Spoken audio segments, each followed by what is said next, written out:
BA second year political science second paper के students, Indian political system के इस paper में फर्स्ट यूनिट में हम भारतीय राष्ट्रीय आंदोलन में गांधी जी के योगदान इस टॉपिक को पढ़ रहे हैं। और पिछले हमने 2 लेक्चर में असहयोग आंदोलन और दूसरे में सविनय अवज्ञा आंदोलन विषय पर चर्चा की थी।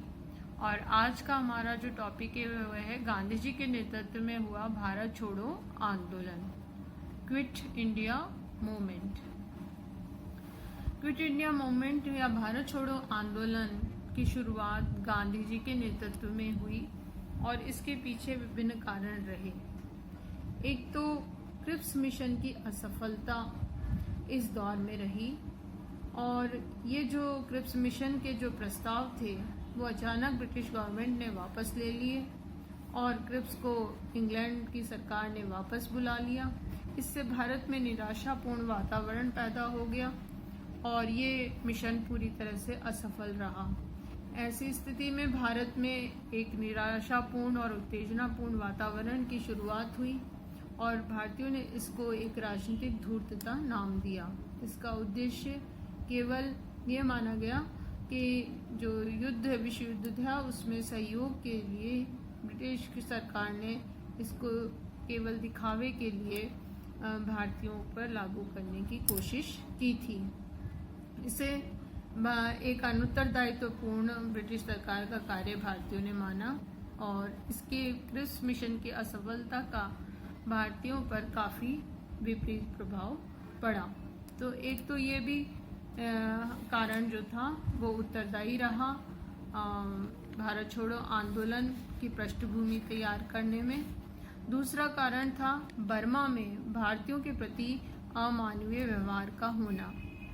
बर्मा देश में जापान की जो सेनाएं हैं वो आ चुकी थी वहाँ तक और वहाँ विजय प्राप्त कर चुकी थी और वहाँ के जो लोग थे वो शरणार्थी बनकर आने लगे थे भारत में और उन्होंने अपनी काफ़ी दुख भरी कहानियाँ भारत के लोगों को बताई थी। बर्मा में क्या स्थिति है और अपमानजनक व्यवहार उनके साथ हुआ। तो ऐसी स्थिति में भारतीयों में भी भय का वातावरण पैदा हो गया और उन्हें ब्रिटिश शासन के प्रति विश्वास खत्म हो गया।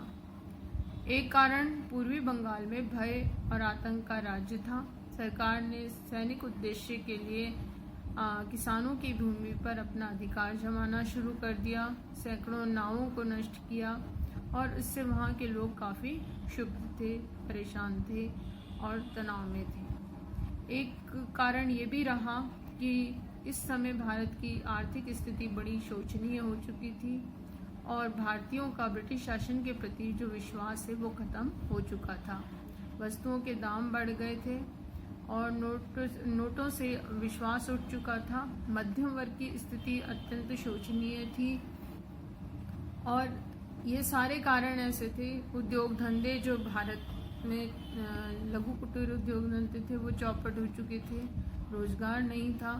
तो ऐसे कई रीज़न रहे आर्थिक आधार पर जिसकी वजह से भारतीयों की आर्थिक स्थिति काफ़ी ख़राब हो चुकी थी और अब उनको ब्रिटिश शासन के प्रति कोई विश्वास की स्थिति भी नहीं रह गई थी, अविश्वास हो चुका था। एक कारण था कि भारतीयों को ये डर था कि जापान के जो सेनाएं हैं जब बर्मा तक पहुंच चुकी हैं तो कहीं भारत पर आक्रमण न कर दे। तो भारत पर आक्रमण का भी भय इस समय था और जो ब्रिटिश रक्षा व्यवस्था थी उसके प्रति भारतीयों का जो विश्वास था वो खत्म हो चुका था। जापान ने सिंगापुर, मलाया और बर्मा में अंग्रेज़ों को पराजित कर दिया था और अब भारत में भी अगर वो सेना आक्रमण करती है तो ब्रिटिश सेना उसका कितना सामना कर पाएगी, ये भारतीयों को इसमें जरा भी विश्वास नहीं था और रक्षा को लेकर सभी चिंतित थी। तो ये भी एक कारण बना। गांधी जी और अन्य जितने अखिल भारतीय राष्ट्रीय कांग्रेस के नेता थे उन्होंने भारत की रक्षा के लिए विचार करना शुरू किया। गांधी जी ने प्रसिद्ध लेख हरिजन में लिखा कि भारत के लिए इसके परिणाम कुछ भी क्यों न हो, भारत और ब्रिटेन की वास्तविक सुरक्षा समय रहते इंग्लैंड के भारत को छोड़ देने में ही है। इसलिए उन्होंने भारत को छोड़ने के लिए ब्रिटिश गवर्नमेंट को के ऊपर जोर देना शुरू किया। आंदोलन का विचार इस दौर में तय किया गया कि अब जो अखिल भारतीय राष्ट्रीय कांग्रेस का नेतृत्व है वो किसके हाथों में हो और जो आंदोलन है उसका नेतृत्व किसके हाथ में हो। तो जुलाई 1942 को कांग्रेस कार्य समिति की वर्धा में बैठक हुई और इसमें अंग्रेजों के भारत छोड़ देने की बात कही गई कि भारत को छोड़कर चले जाएं। ये प्रस्ताव इस वर्धा प्रस्ताव में रखा गया। वर्धा प्रस्ताव के पश्चात जन भावना जागृत करने के लिए जन आंदोलन की बात की गई। उसका निश्चय किया गया कि जन जन तक आंदोलन को पहुंचाया जाए, जन जागृति की जाए। पंडित नेहरू, राजेंद्र प्रसाद, सरदार पटेल जैसे जो लोकप्रिय नेता थे उन्होंने इसके लिए आह्वान किया और साथ ही अंग्रेजों ने भी इस आंदोलन को कुचलने की तैयारी कर रखी थी। 8 अगस्त 1942 को भारत छोड़ो प्रस्ताव रखा गया। 7 अगस्त को बम्बई में अखिल भारतीय राष्ट्रीय कांग्रेस कमेटी का अधिवेशन हुआ, विचार विमर्श हुआ और भारत छोड़ो प्रस्ताव पास किया गया। इसको एक जन आंदोलन बनाने का निश्चय किया गया और गांधी जी को इसका नेतृत्व दिया गया। गांधी जी ने एक प्रसिद्ध नारा इस आंदोलन में दिया, भारतीय जनता को करो या मरो, डू और डाई, यानी भारत को स्वराज दिलाने, स्वतंत्रता के लिए प्रयास करो या अपना बलिदान करने के लिए तैयार हो जाओ। तो ये साथ ही एक खास बात उन्होंने कही कि ये पूरा आंदोलन अहिंसा पर आधारित होगा, हिंसा का इसमें कोई स्थान नहीं होना चाहिए, क्योंकि गांधी जी का अहिंसा में अटूट विश्वास था। वो इस सिद्धांत के अटूट प्रतिपादक थे, इसको मानने वाले थे। इसी समय अगस्त क्रांति और ब्रिटिश शासन के द्वारा दमन की घटना हम देखते हैं कि आंदोलन से पूर्व ये शुरू हो उससे पहले गांधी जी ने वायसराय से बात करने के लिए शुरुआत की, लेकिन वायसराय ने उन्हें अवसर नहीं दिया। तब 9 अगस्त को गांधी जी और कांग्रेसी नेता इसके लिए अग्रसर हुए और उनको इससे पहले गिरफ्तार भी कर लिया गया।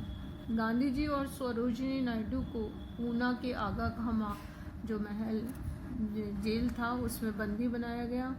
अन्य कांग्रेसी को अहमदनगर दुर्ग में बंदी बना लिया गया और इससे पहले 8 अगस्त को एक विज्ञप्ति भी जारी की गई थी जिसमें कि कांग्रेस ने कुछ कार्यक्रमों का उल्लेख किया था कि भारत छोड़ो आंदोलन में वो क्या कार्यक्रम रखेंगे। इसमें रेल पटरियां तोड़ना, टेलीग्राम तारों को तोड़ना इत्यादि भी शामिल था। इसीलिए इन नेताओं को बंदी बना लिया गया। लेकिन ये जो आंदोलन था इसके प्रमुख नेता जेल चले गए और उसकी वजह से ये इसको निर्देशन मिलना बंद हो गया और मार्ग निर्देशन के अभाव में जनता ने अहिंसा पर आधारित इस आंदोलन में हिंसात्मक गतिविधियां करना शुरू कर दिया। इसका प्रमुख कार्यक्रम जुलूस, सभाएं इत्यादि के द्वारा अंग्रेज सरकार के खिलाफ आंदोलन करना था, लेकिन धीरे धीरे ये आंदोलन हिंसात्मक रूप लेने लगा और जो सिद्धांत था गांधी जी का वो उसका उल्लंघन हुआ। इस समय संचार साधनों को नष्ट किया गया, रेलवे पुलिस स्टेशन जला दिए गए और मजदूरों ने हड़ताल की विभिन्न जगह, जमशेदपुर में, बम्बई और अहमदाबाद में। और जितने भी प्रमुख शहर थे, बम्बई, अहमदाबाद, दिल्ली, मद्रास, बेंगलोर, वहाँ सार्वजनिक जीवन बिल्कुल ठप हो गया और ऐसा लग रहा था, परिस्थितियाँ ऐसी बन चुकी थी कि अब शीघ्र ही ब्रिटिश शासन का अंत होने जा रहा है। लेकिन ब्रिटिश सरकार ने भी सर्वत्र आंदोलन का कठोरतापूर्वक दमन किया। इस समय अन्य जो प्रमुख नेता थे, जयप्रकाश नारायण, राम मनोहर लोहिया, अरुणा, आसिफ अली, अच्युत पटवर्धन, ये समाजवादी नेता थे। इन्होंने इस आंदोलन का संचालन शुरू किया।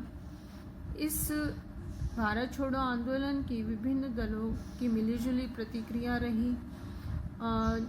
भारत के सभी राजनीतिक दल का जो समर्थन था वो इससे प्राप्त था। साम्यवादियों की नीतियां सर्वहारा वर्ग के प्रति अधिक रही और साम्यवादियों ने साम्राज्यवादी युद्ध की संज्ञा दी थी 1939 में विश्व युद्ध को। इसी तरह साम्यवादी ने आंदोलन को स्थगित करने की भी सलाह दी थी।